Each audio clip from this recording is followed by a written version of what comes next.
Hello, I'm Rick Rosenthal. And I'm Allison Payne. We'd like to welcome you to the Museum of Broadcast Communications Kraft TeleCenter and the NBC News Center. Now, before you start your own News Center broadcast, let's take a behind-the-scenes look at WGN News and the production of our 9 o'clock newscast.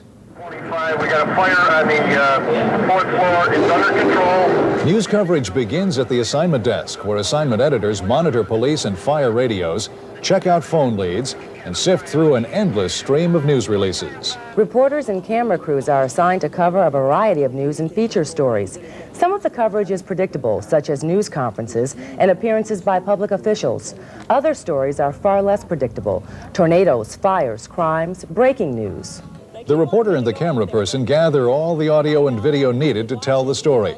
If the news event warrants live coverage, a news vehicle with microwave gear is dispatched to feed material directly from the scene. Throughout the day, national and international stories also come to WGN via satellite feeds, including several from cable news network. The pace quickens in the news department as the day goes on. The producer of the newscast meets with anchors, news managers, desk personnel, and writers to help determine the program's rundown. That's the batting order for the stories in the newscast. Tape editors begin editing the reporter packages scheduled for the 9 o'clock news. Writers script anchor leads and tags for those packages, and they script the readers, those stories that have no videotape support. Anchors are busy scripting stories they covered, working on news breaks that air throughout the day, and reviewing scripts as airtime draws near.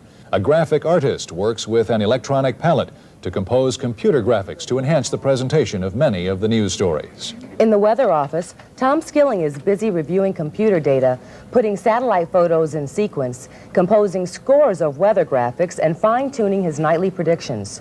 Our sports department is monitoring and recording all major sports events and editing highlights onto playback tapes for our newscast. And finally, it's airtime.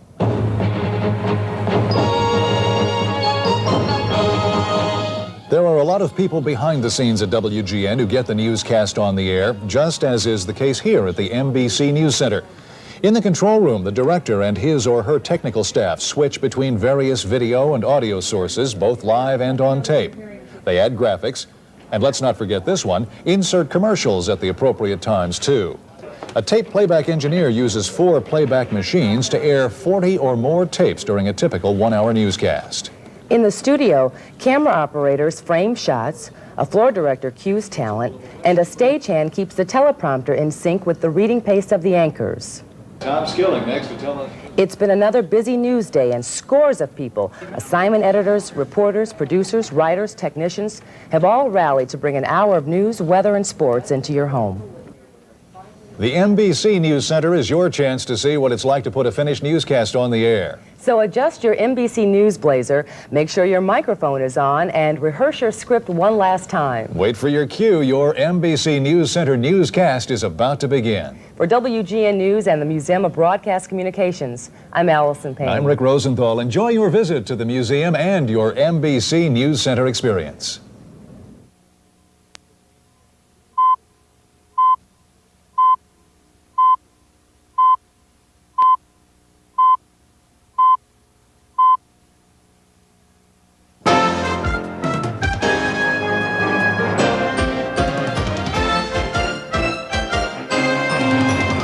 Live from the Museum of Broadcast Communications Kraft TeleCenter, Chicago's newest news team brings you the latest NBC News.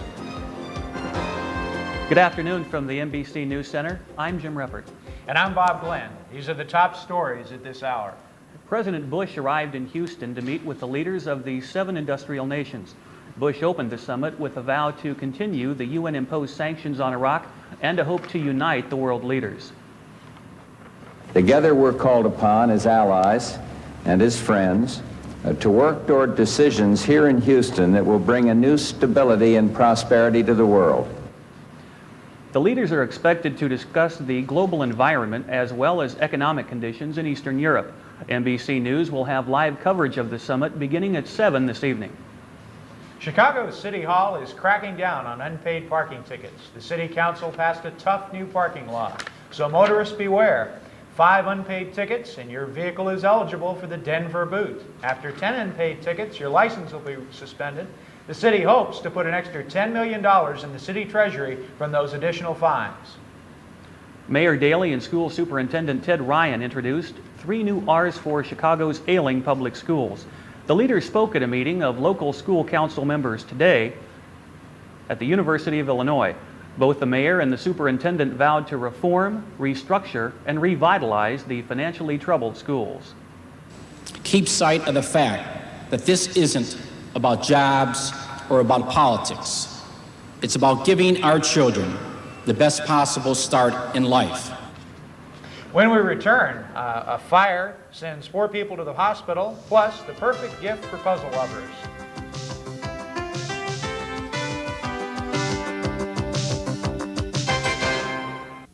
I can't believe this report is due this afternoon. What is that? Kraft-free Italian. You carry Italian dressing in your purse. Hey, I love Italian. Obviously. You want some? No, thank you. No, it's too much fat. Oh, no, this is Kraft-free. See, fat-free, cholesterol-free. This sounds great. Just try it. Kraft-free Italian non-fat dressing. Fat-free, cholesterol-free, but feel free to love the taste. Wonder if they make ranch. But they do. A 2-alarm fire sent 4 people to the hospital in suburban Mount Prospect. Fire officials say the apartment complex was set ablaze when a tenant fell asleep and left the stove on. It took firefighters 5 hours to put out the fire. The 4 tenants are currently listed in stable condition at Holy Family Hospital. Back to the city council, where there is a war on crime and a war on drugs. Now a Chicago alderman has declared a war on graffiti. Alderman Dick Mills' graffiti buster prowls the streets of the 33rd Ward in search of any sign of graffiti. It's a massive program. Whether we're going to be successful or not, the jury's still out on that, obviously. But if it doesn't happen, it won't because we didn't try. The graffiti buster is equipped with a spray brush to cover any traces of spray paint. Alderman Mills says the ultimate solution is a citywide ban on the sale of spray paint. Well, move over Nintendo. The makers of Slave Puzzles have an invitation for the most discriminating of challenge seekers. The puzzles are custom made from wood and come with a price tag of between $100 and $1,000. For $500, they want to be puzzled. They want to sweat and swear and slave and stew. Slave puzzles go far beyond the flat 2-dimensional kind into 3 or even 4 dimensions. And if you're planning on popping the question, a puzzle can be made to suit that in any other occasion. While the east gets all the rain, we continue to be dry. Let's find out if we can expect any changes in our weather picture from our own master forecaster, Tom Skilling. Well, thank you very much, and what a beautiful day in Chicago. Bright sunshine here as the morning clouds moved out, but look what's happening out in the Plain States. There's a new area of cloudiness and rain moving our way, and this could be in as early as late tonight. Could even mess up the early part of tomorrow. We'll have to watch that. We're expecting 1 or 2 inches of rain out in the Plain States, and we also think out there may be some severe weather. Hopefully that will not reach Chicago. Well, that's a check of the weather pattern from our MBC Weather Center. And now I'm pleased to return it to one of the most popular new anchors in our business. Thanks, Tom. After this break, we'll see how Chicago is getting in the mood for recycling and the cutest baby in America.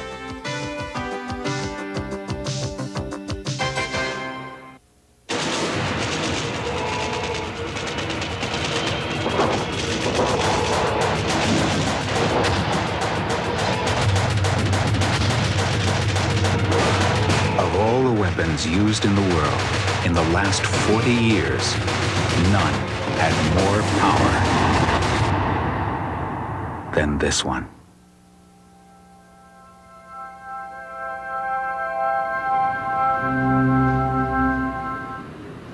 Today, everyone seems to be more aware of environmental issues and of how everyone can do their part to save the earth. NBC News recently found these city crews planting rows of trees along the Kennedy Expressway as part of the many beautification programs in the city. There is good news from the city water plant. Researchers say the quality of Lake Michigan's water has improved 100% over the last 10 years. And youngsters at this North Side school are learning that garbage has more than one use. Students made these sculptures out of everything from plastic bottles to tin cans. It's cool the way they recycle. It's amazing what you could do. You can make more parks and you could save the world and everything. You can do your part to help save the world by checking the labels of the products you use every day. In sports, the world champion Chicago Bulls extended their win streak to an NBA record 21 victories by beating the Cleveland Cavaliers 121-77. Undefeated on the season, the Bulls were of course led by superstar Michael Jordan's 75 points. He was unstoppable, scoring on jump shots, layups, and of course on dunks. In other games today, we'll go to the scoreboard. The Celtics downed the Lakers and the Suns tipped the Jazz. The 76ers edged the Knicks and the Heat snapped their 7-game losing streak by beating Indiana. In Major League Baseball, a great day for our Chicago teams. At Wrigley Field, the gusty wind had the Cubs slipping and sliding all day. But the visiting Mets could only muster 1 run as the Cubs beat them 12-1. The White Sox traveled to Seattle where they had lost 3 straight. Slugger Frank Thomas hit his 40th home run to give the Sox a 3-1 win. And Bobby Thigpen came on in the 9th to save the game. In other games around the league, the Expos beat the Mets, Atlanta shut out the Cardinals, and the Padres topped the Pirates. The Red Sox took 10 innings to beat the Rangers, and Detroit beat Oakland. Life magazine just picked 16-month-old Adam West as the cutest baby in America. His mother, Robin, had absolutely no idea that her son would be chosen over the other 20,000 babies for the grand prize. There's there's millions of babies, millions. And every time I go to the grocery store, everybody has a baby that's cute or cuter than yours. TV and radio stations, as well as newspapers, swarmed their house by the truckload to see the famous boy. But his mom knows this new fame won't affect her baby. In fact, we found him grinding his cookies into the carpet. And on that note, that's all the news at this hour. Stay tuned to NBC for coverage of all the day's events. I'm Jim Reppert. And I'm Bob Glenn. You've been watching the NBC News Center.